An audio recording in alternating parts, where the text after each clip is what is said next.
If you like the video, please like, subscribe, and share to support the channel for more such videos. In the small coastal town of Marlow, the sun often shone bright, and the sea stretched out endlessly, its waves carrying both calm and mystery. But for the residents, it was a town defined by more than just its picturesque views.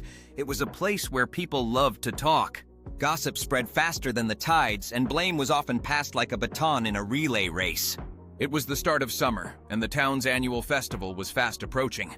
This year, however, an unexpected storm brewed over Marlow, not from the sky, but from the heart of the community. The town's new mayor, Samuel Foster, had promised grand improvements to the festival. He had a vision of revitalizing the town's traditions with bigger parades, better food stalls, and a grand fireworks show. Everyone was excited, but no one was prepared for what followed. The night before the festival, a strong storm hit, devastating the town's beachside. High winds tore down tents, flooded streets, and toppled the festival's preparations. The next morning, the town was in chaos. Broken decorations lay scattered, flooded pathways filled with debris, and the grand firework display was nowhere in sight. The townspeople gathered in the square, a mix of disappointment and frustration in their eyes. A familiar murmur began to rise. "This is Samuel's fault," they said. He promised too much without considering the weather. If he had planned better, none of this would have happened. Amid the growing crowd of murmurs and blame, one person stood quietly. Nina Hayes, the town's only mechanic. Nina was known for her quiet nature, always focused on fixing things others deemed unfixable. She wasn't the type to speak up in large crowds, but this time was different. She had been watching the blame game unfold, and something inside her shifted. Nina walked up to the center of the crowd, her hands still slightly damp from repairing a broken machine in her workshop. People turned and stared. She wasn't the usual person to be seen in such a setting. "Why are we blaming Samuel?" she asked, her voice steady and calm, cutting through the noise. Yes, the festival didn't go as planned, but blaming him won't change a thing. A few murmurs rippled through the crowd. Some turned away uncomfortable with what Nina was saying. "Instead of blaming one person, why don't we all look at the situation?" Nina continued. "We were all excited and we all believed the festival would be amazing, but no one thought about the risks. No one thought about what might go wrong. Samuel isn't the only one who dropped the ball here. We all did." The crowd fell silent, some of them starting to feel the weight of her words. "I'm not saying Samuel didn't make mistakes," Nina added, her voice softening. "But standing here and criticizing won't get us anywhere. We all have a responsibility. What matters now is what we do with what we have left. The storm has passed, but it's up to us to decide whether we let this defeat us or whether we pick ourselves up and rebuild." The silence stretched for a moment before a voice called out, "You're right, Nina. We should have seen this coming.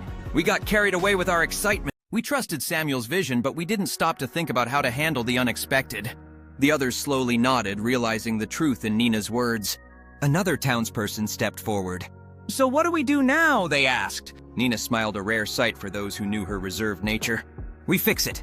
We don't wait for someone else to do it for us. We come together as a community and make sure the festival still happens, even if it's different from what we imagined.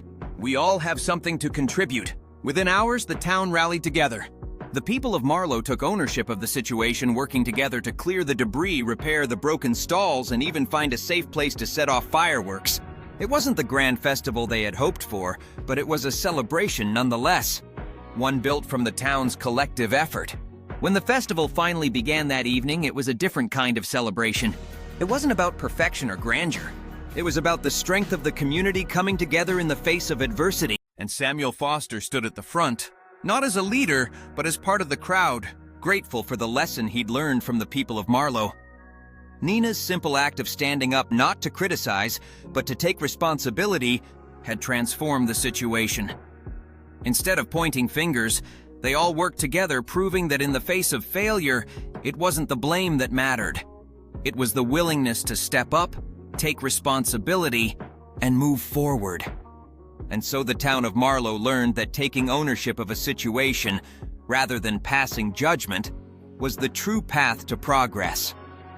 If you liked the video, please like, subscribe, and share to support the channel for more such videos. As the sun sets over the town of Marlow, a warm glow envelops the gathered citizens, symbolizing the new beginning they are about to embrace together. In this moment of unity, Samuel Foster feels a sense of belonging, realizing that true leadership can come from simply being part of the community. Nina stands at the center of the circle, her passionate words igniting a fire within her neighbors, inspiring them to take ownership of their roles in shaping a brighter future. With fresh resolve, the people of Marlow recognize that collaboration and accountability are keys to overcoming their challenges.